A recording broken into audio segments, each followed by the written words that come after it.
Violence is literally everywhere in our media today. The question more than ever is, what's the actual impact, especially on our kids? This initially was my primary question while researching this topic. Can fictional violence affect real-life scenarios, and can it cause violence in real life? The most direct and literal answer I found during my research was that it couldn't directly cause violence. However, through my research I did learn that while fictional violence can never actually force or be held responsible for real-life crimes, it can cause aggression in adolescents and inspire violent acts in the mentally unstable.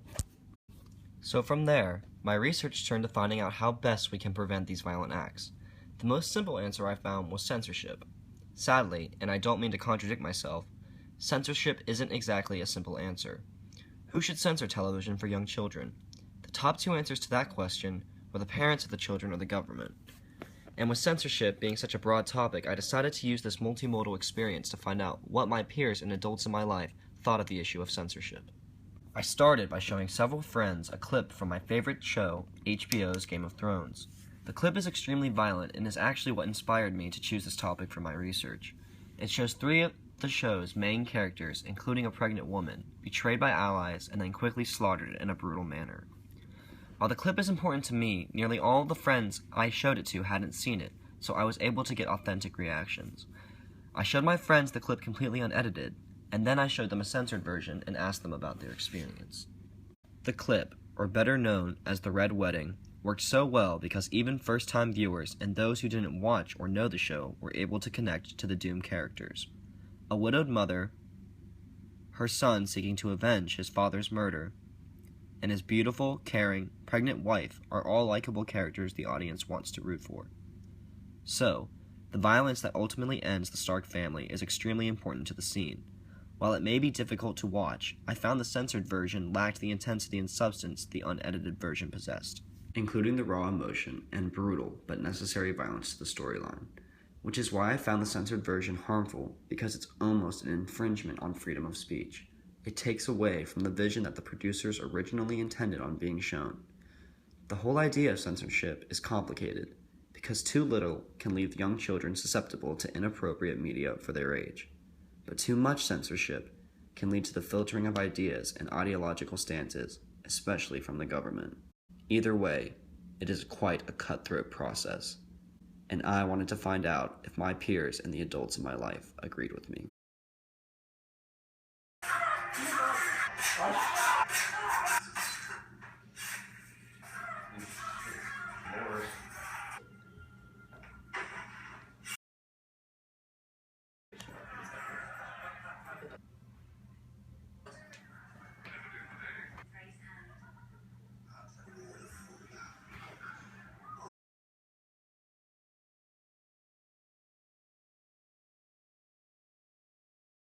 Well, I mean, it lacked the dramatic elements that the violent scene obviously provided, but so it was kind of boring.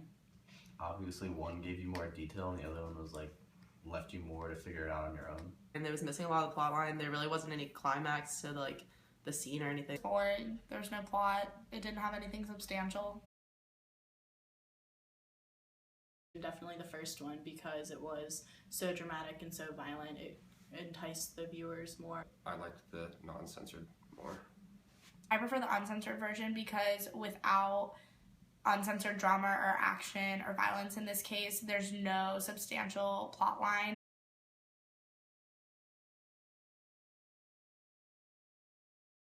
I'd probably introduce them more gradually instead of letting them find out. Try to discern between violence purely for entertainment value and then violence that I think carries a message with it. I'll probably personally censor it a little bit and slowly expose them to violence as they get older. And anything I find inappropriate for my children, they will just not be allowed to watch. It'll be dangerous if we shelter kids too much. Yeah, then it could be dangerous because you always need to have the ability to have the freedom of speech and say what you want and voice your opinion. And when it's taken to the extreme, it can be like in China and North Korea. In context of information that we're able to access, whether that be with the news or with the internet or just with resources, I think that's where it starts to be dangerous, because when you start to limit information, then you start to encourage closed-minded thinking. I think that's just an excuse.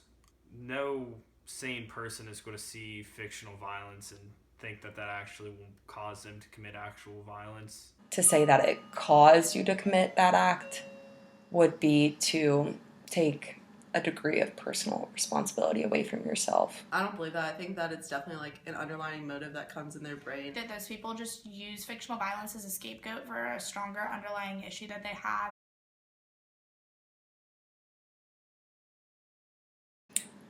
Well, I think that's an extremely broad question.